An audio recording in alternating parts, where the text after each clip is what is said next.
Two more states trying to get back to business as the number of COVID-19 cases are still on the rise in some parts of the country. California is one of the 44 states easing restrictions, and that's where we find Matt Gutman this morning. Matt, good morning.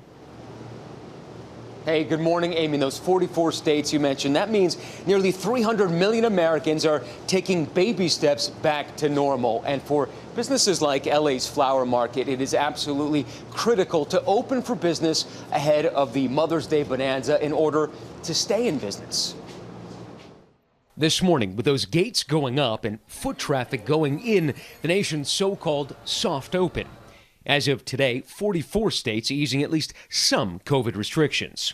And starting this morning, California now calling on low-risk retailers to offer hands-free purchasing options through curbside pickup.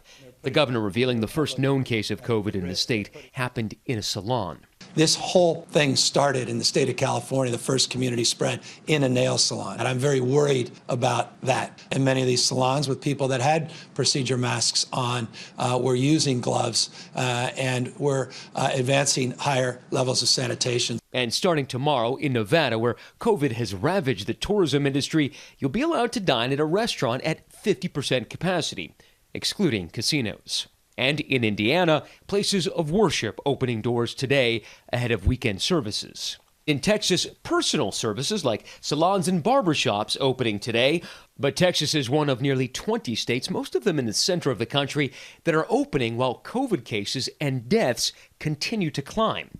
Rebecca Duane's husband works at a meat plant in Corpus Christi, which remains open because food plants have been declared critical infrastructure. It's scary seeing my husband like that, and he's always like this tough, I'm fine, I'm okay. No, this is not okay. People are not taking it serious. He was diagnosed positive on Monday.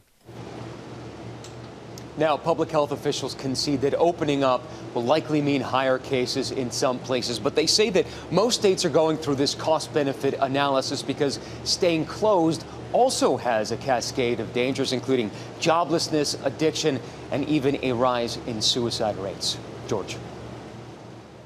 It is such a dilemma. Okay, Matt, thank you.